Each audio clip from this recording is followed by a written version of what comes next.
Hello.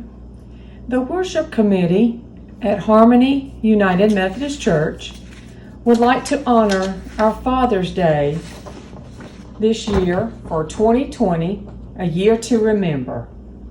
The acronym for Father, as you can see, the F, always for forgiving. A, helps protect his family with an armor of God. T, being a teacher and being an example. H, a helper in time of need or no need at all. E, the memory of a father is everlasting. And R, a father is looked up to and also respected. What is a dad? A dad is someone who wants to catch you before you fall, but instead picks you up, brushes you off, and lets you try again. A dad is someone who wants to keep you from making mistakes, but instead lets you find your own way, even though his heart breaks in silence when you get hurt. A dad is someone who holds you when you cry, scolds you when you break the rules, shines with pride when you succeed, and has faith in you even when you fail. And now for some words of wisdom and thoughts from some of our fathers here at Harmony United Methodist Church. Go ahead. Well, I was asked to give you my experience of what it feels like to be a father. I learned a lot from my own father and other people that I worked with that was sort of a idol of mine and taught me a lot of stuff. My life on the farm with my dad was all work and no play, very little play. And so now, as I grew up, I have 2 children of my own and some great grandchildren and grandchildren. And you got to be sort of a role model for them. And in order to be a role model, you got to do good yourself. That's where it starts at.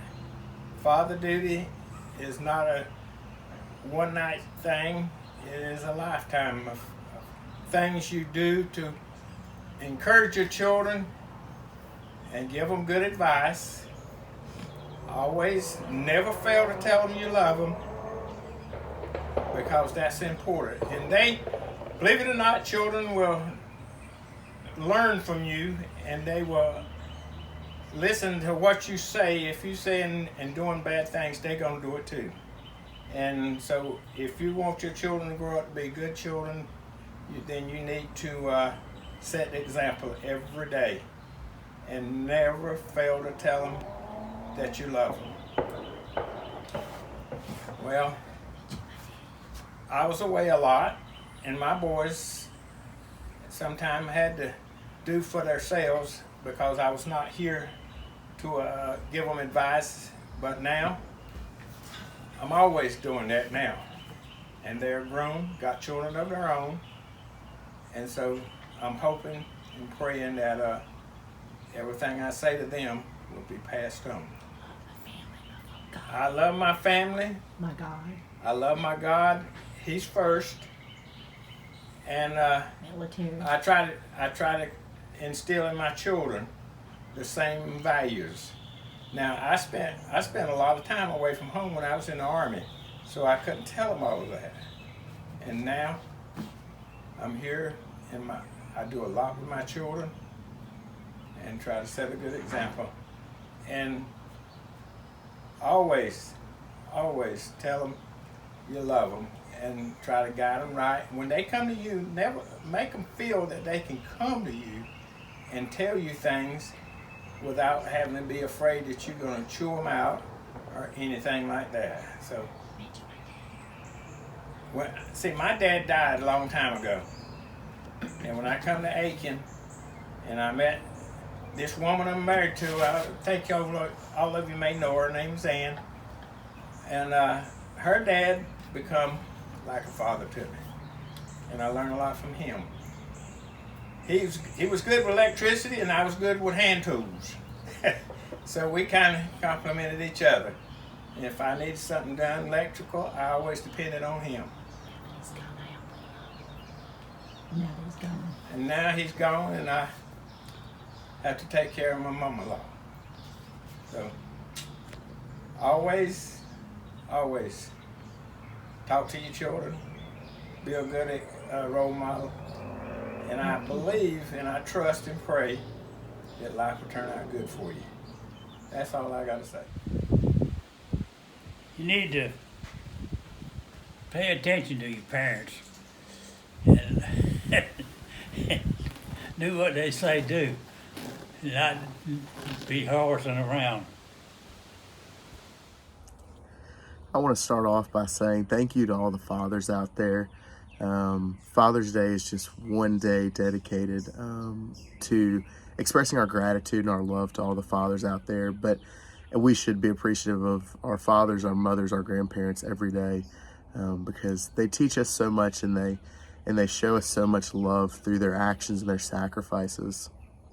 I had the privilege of sitting down and talking with my grandfather the other day, Skip Yance.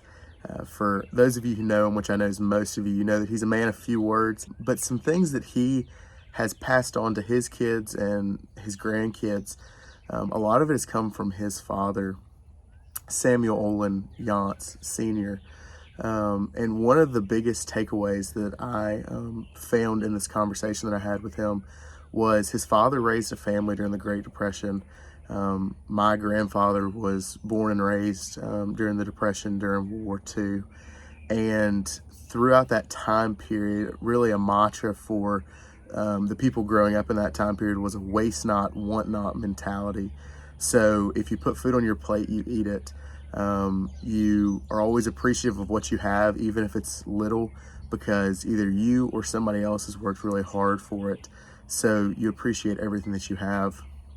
And this is really something that he instilled in his kids, and that his kids, one of them being my mother, has passed down to me. No matter what the circumstances are, you can always find good in it, and you can always be appreciative of something.